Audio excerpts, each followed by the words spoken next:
Hey everyone, it's Emily here with Highland Ridge Farms. I know it's been probably since January or December since I have posted a video here on Facebook or YouTube, and I really apologize for that. We've had actually a lot of stuff going on here at the farm. Not just on the farm, but also we had some sickness in January. Both Zach and me were sick, trying to get over that.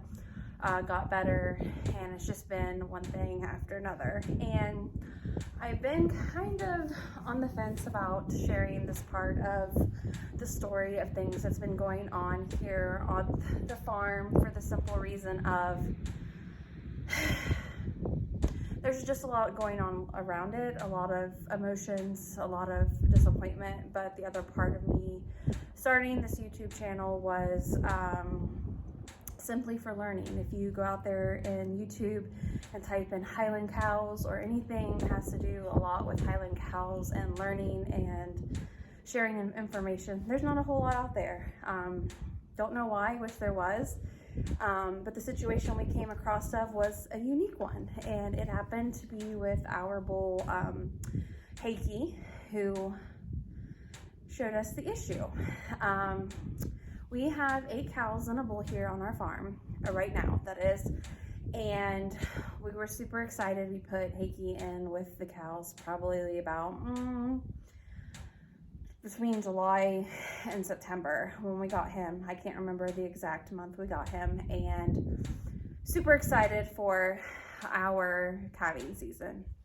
Calving season came around, and we knew probably about May, maybe June, we could start seeing some calves, because we're thinking, oh, none of the cows probably took the first heat cycle, or we might have missed one, or miscalculation, you never know.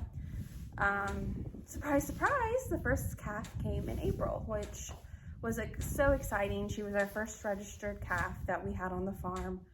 So excited. It was between Hakey and Hetty, and then June rolls around, and then we had 2 calves within a week of each other. Delilah had her calf, and then Ruby had her calf a week later. So I'm like, great, awesome. This is when we thought we were going to be having calves. So that put us pretty much on alert. Oh, great, we're going to have more calves. We're going to be really busy. We got 3 out of 5. We got 5 more to go. Awesome. July rolls around, no calves. August, no calves. September, no calves. November, no calves. December, no calves. January, no calves. So February of 2023,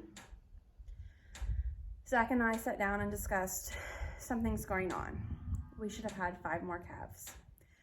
Could it be that something's going on with our cows? Are they too old? They shouldn't be. They're still relatively young. Like, what's going on? Could they have aborted? Have they not gotten all the nutritions that they needed? Did they not get all the salt, protein? We just started questioning, did we do something wrong? So we decided that we would call a friend who is a very well-known breeder in the Highland Association and talk to him. He just said, really didn't have a whole much he could say. He asked the same questions like, do you have minerals? Do you have protein tubs? Do you have salt? What kind of hay are you given? How many times are you given grain?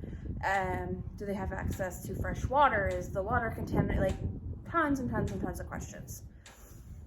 After we answered everything, we're doing everything that we're supposed to be doing. Everything that we should. Okay, so he's like, well, let me make a couple phone calls. So he makes a couple phone calls.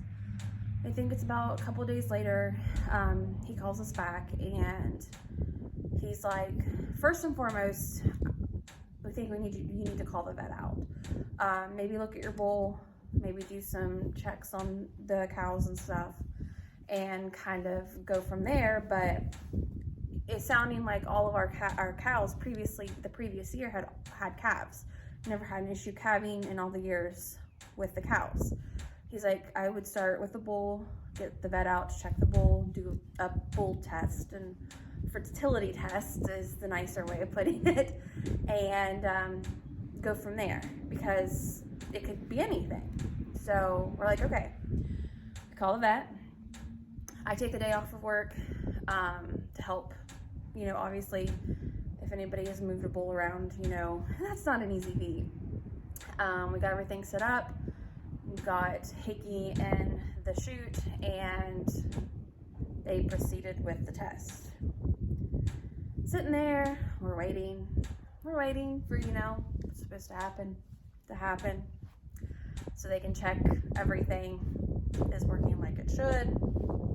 It feels very awkward to talk about this on camera, but I promise I'm using this as educational. Nothing happens. He's checking him out down in that area and finds a mass. That's not good. Obviously he could not check his fertility because nothing happened. There was a mass. He's like, nothing's going past the mass. This is probably your problem. We're like, well, is it like a tumor? Is it a fatty tumor? Is it like cancerous tumor? Like, what type of mass are we talking about? And he's like, well, since it's inside of him, he's like, we really don't have a way of knowing. He's like, the next step would be to take him to Ohio University Vet Clinic up in Columbus, make an appointment, and get their take. Okay. We're just at that point, the vet leaves. Just kind of sit there and stare and going like, what in the world? Like, this can't be happening. So my husband, not me, calls the vet clinic because I don't even know where to start with this. And come to find out, it's something they do see. It's not completely rare and everything. He said that the first thing would be to get Hickey in there for a visit so they can take a look for themselves, because obviously they're going to do their own thing, talk to the other vet if they need to and everything. And probably the most, not the most likely outcome would be surgery. And that would be to open that area up, look at the mass, figure out if it's like a tumor, if it's scar tissue, because that's what it could be as well. Something he could have laid down and something could have, you know, inserted itself somewhere where it shouldn't have and everything. But there were some risks that the surgery wouldn't fix him. That the surgery they could fix him in theory, but he may not be a fertile bull anymore. It may be that this has happened and it's gone unchecked for so long that he's just not going to be fertile. We're not going to be able to get calves out of him. But he said there's no way to guarantee that the surgery would be a fix. There's no guarantee that he would be somebody that would be a good herd sire. So that was just devastating. So we're sitting there basically blaming ourselves. Oh my God, what did we do? Should we have paid closer attention? You know, what's happening? We just went into blame mode, and finally we both had to come to the conclusion. You know, they told us this could even be a breeding injury, that he was breeding one of the cows and something just happened, and there's nothing that we could have done to prevent it. And we just had to look at it of what would be our next steps, because, you know, what do you do? So we called back our breeder friend.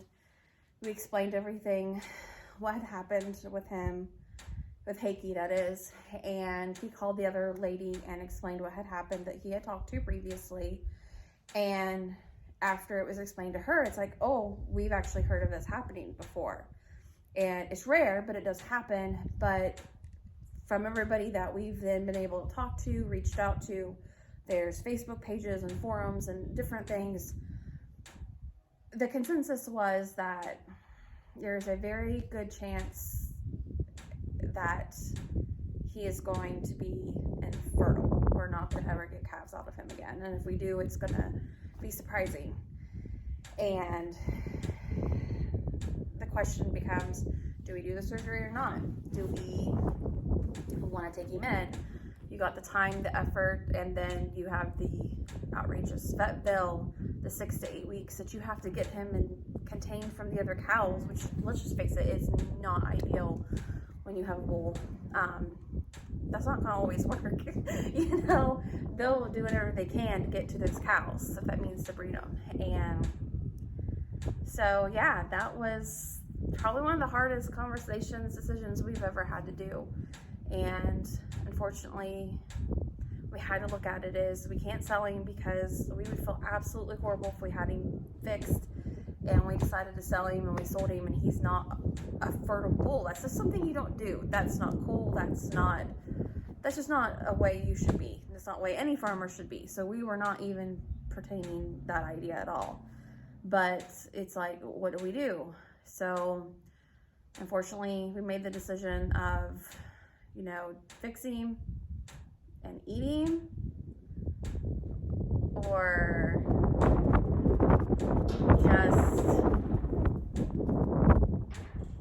just accept it and eat him. I know it sounds horrible, of butcher him and eat him. Nope, fix him and eat him, or fix him and see what happens. And it took us probably a good week to make that decision.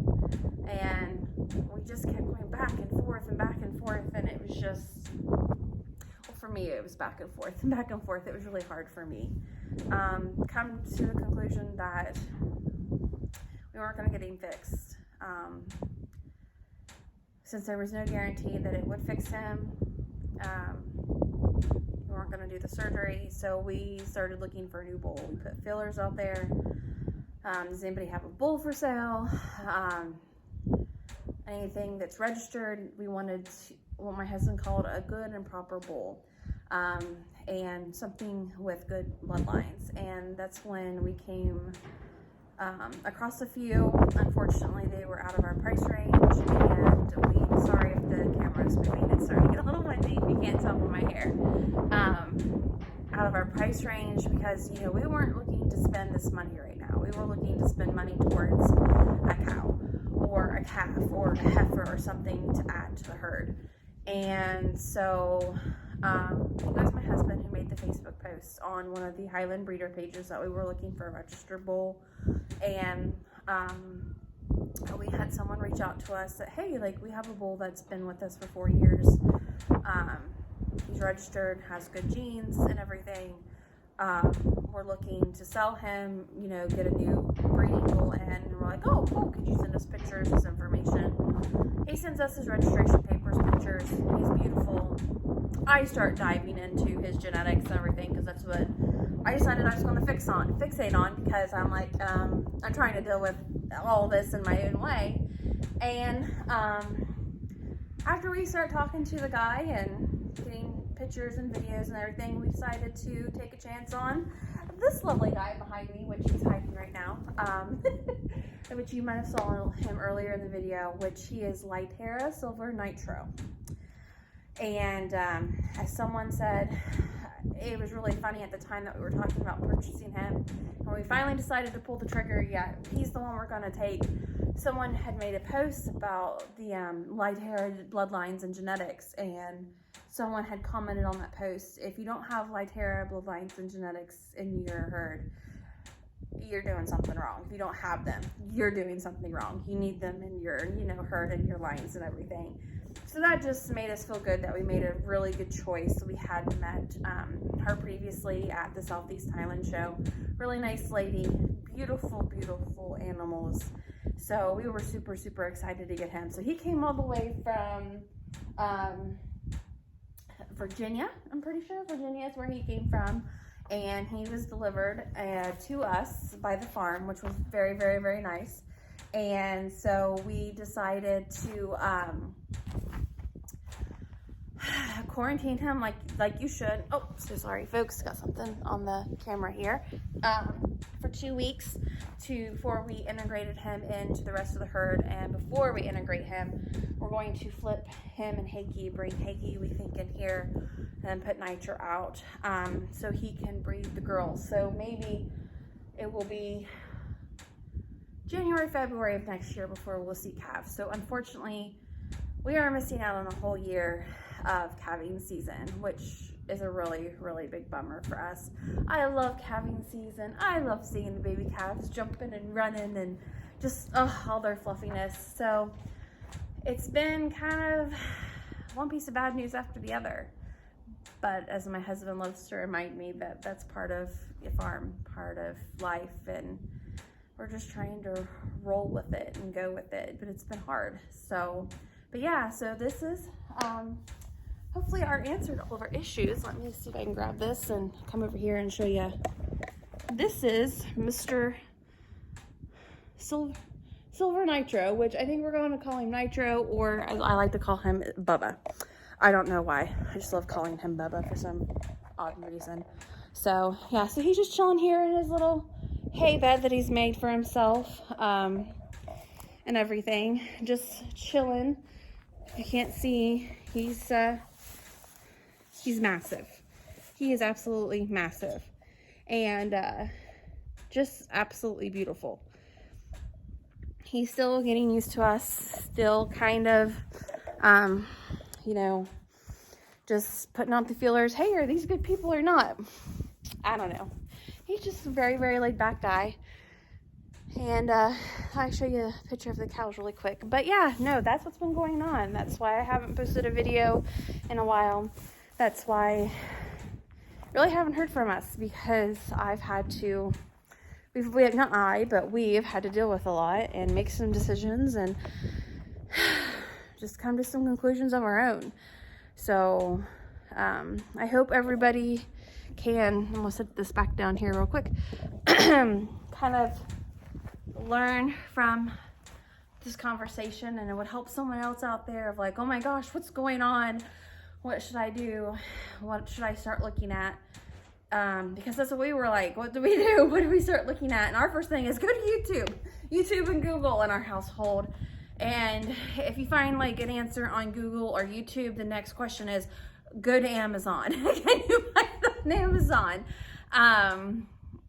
So yeah, just kind of decided to share our little disappointment story, because this is also, you know, part of anybody's videos or channels is you celebrate the successes, but we also have to share some of the things that don't go our way, or the disappointments, or the bad news.